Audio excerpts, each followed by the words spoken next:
Maligayang Araw ng Kababaihan or Happy Women's Day in Filipino.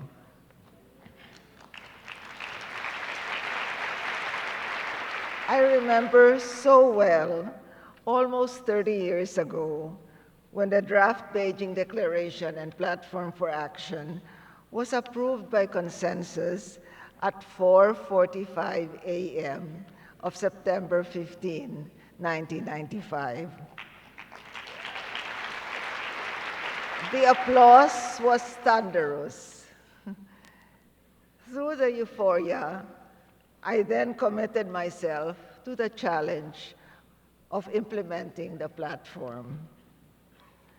30 years later, I stand here before you, less euphoric for sure, but still convinced that the Beijing Platform for Action, with its 12 critical areas of concern, namely poverty, education and training, health, violence, armed conflict, economy, power and decision-making, institutional mechanisms, human rights, media, environment, and the girl child, is the most comprehensive and progressive global blueprint for women's rights and empowerment.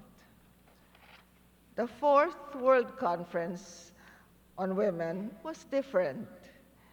By far the largest UN conference, with estimates of 45 to 50,000 people at the government and the NGO forum. Consultations at national, regional, and global levels, and unparalleled partnership with NGOs.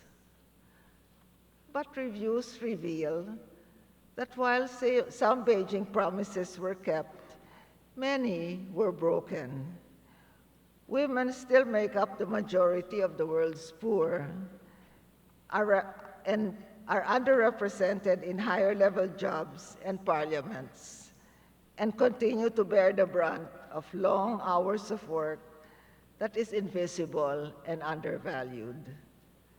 The platform's implementation faces serious threats of diminishing resources, misogyny and sexism, and shrinking democratic space, even in countries that were champions of women's empowerment in Beijing.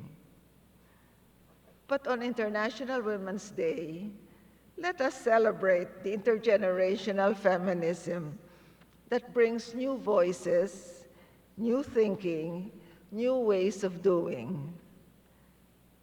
Next week at CSW 69, I am part of a panel of Beijing veterans on 30 years of the Beijing Platform for Action, looking back, pushing forward. What a thrill it is to reconnect with old friends from Beijing days and to know that we are all still at it, working for gender equality and women's empowerment. I welcome with enthusiasm the many young women here today, a new generation of feminists, a new generation of champions of the Beijing Platform for Action. Let me quote from paragraph 41 of the platform. The advancement of women and the achievement of equality between women and men are a matter of human rights and a condition for social justice, and should not be seen in isolation as a women's issue. They are the only way to build a sustainable, just, and developed society.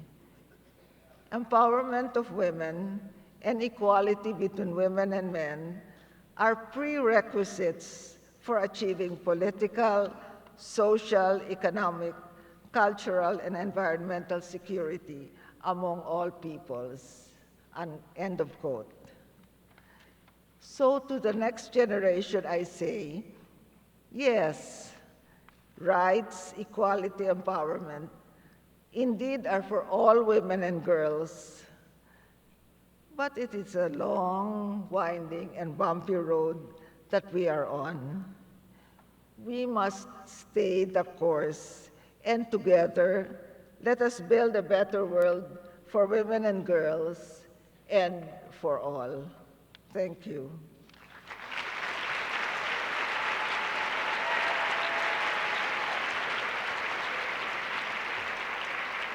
I now invite to join me on stage someone to tell us about what young girls hope for their future and ours.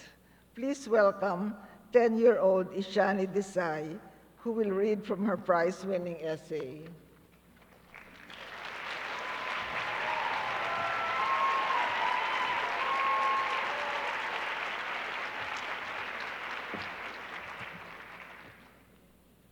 I hope for a world where every girl, no matter where she is born or the circumstances she is born into, has access to education that allows her to unlock her full potential.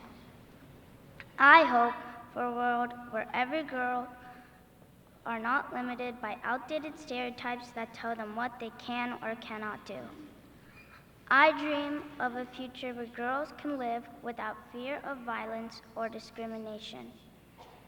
I also hope that in future generations, more girls will be able to become leaders, have their voices heard, and make a real impact. They will not only be someone in the world, but powerful change makers in every field. Thank you.